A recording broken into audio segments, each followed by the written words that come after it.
Let's talk to Dr. Mohamed El-Erian, Chief Economic Advisor at Allianz and former Deputy Director of the IMF, the International Monetary Fund, now President of Queen's College at the University of Cambridge. Your initial response, Dr. Mohamed El-Erian?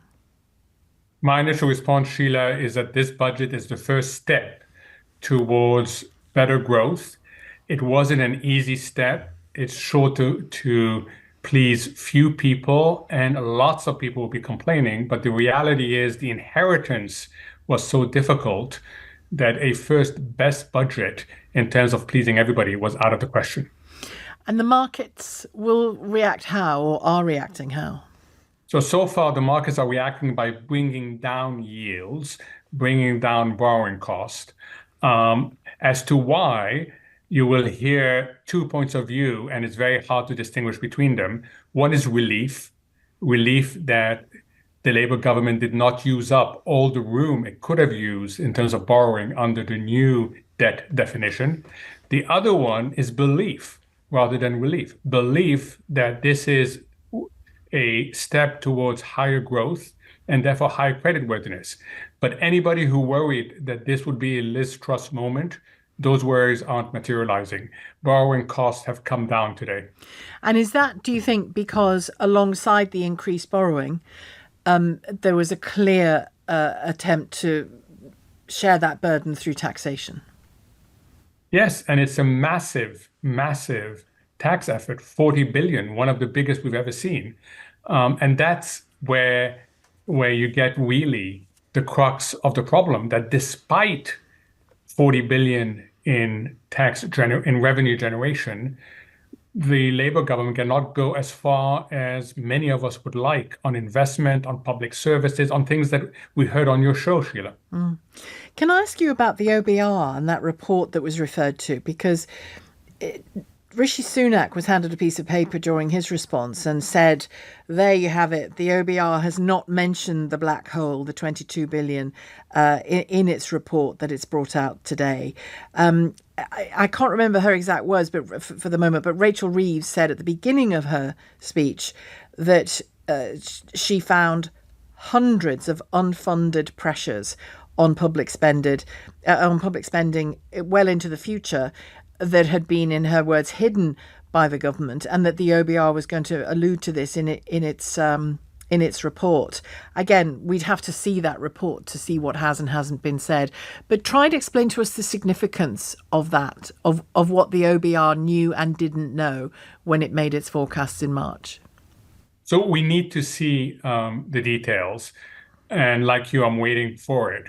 Look, there's going to be huge and very loud political discussion on three issues. One is the inheritance. How bad was it? And the Labour government claims it inherited all sorts, as you say, of spending plans that weren't, and all sorts of black holes that amount to 22 billion. The Conservative opposition says, hell no, this is all of your making. But there's two other debates. One, have promises been kept or promises been broken? And then how do you frame growth? Labour will hear the phrase invest to grow. The Conservatives will tell us this is borrowing to growing.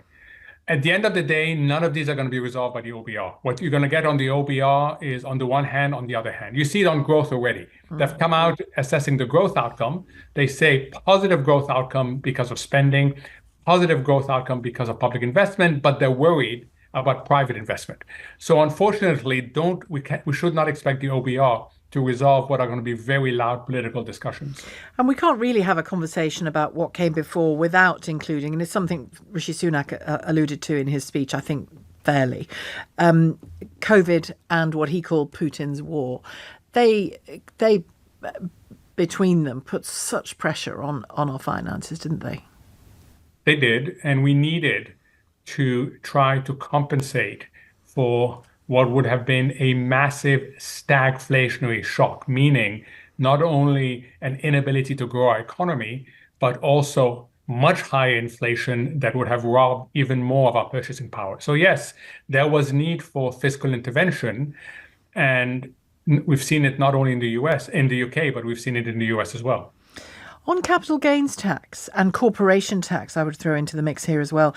Was there room to go further? They kept corporation tax at 25% over £250,000, but on profits over £250,000. But on capital gains, the lower rate went up to 18% from 10, didn't it? And the higher rate went up from 20 to 24. Could she have gone further? Particularly on the higher rate, perhaps? Yeah, but in theory, yes. But the problem with going further is you can change behaviors. And if you go too far, you end up by actually collecting fewer taxes. So that was the judgment that they made. Look, they didn't go as far on several tax measures. They went further on others. And then, as you said earlier, there were things that we didn't expect. We didn't expect the fuel duty to be frozen. We didn't expect 1p lower in the price of a pint of beer. So yes, they could have gone further, but had they gone further, the economists would have worried that it becomes counterproductive. And when it comes to some of the decisions to leave things as they are, the freeze on income tax and national insurance thresholds, for now anyway, where are we now, 2024? So for another 4 years that they're going to stay put. But that I guess that's far enough down the line to change your mind, is it, as a Chancellor, on that? Yes, and they can always reopen these. What they tried to leave untouched was the national insurance on employees. Where they were more aggressive than certainly I expected was not on the rate, the 1.2 percentage points increase in the national insurance paid by employers, but the reduction in the threshold. That is a very meaningful reduction that brings in a lot of revenue. In total, about 25 billion is going to come from national insurance out of the 40. So that is where, if you like, the big measure is, and they've tried to compensate for small business. Really, 25 billion of the 40 is coming from national insurance rises on employers. And the reduction in the threshold. Yeah, and just to explain that, the threshold at which you as an employer are required to pay NI for your staff has gone from 9 point something to 5%. Yeah, from 9,100 to 5,000. Yeah. And you're going to get a lot of debate as to how will companies react. Some companies will say, well, we're going to pay less for our workers.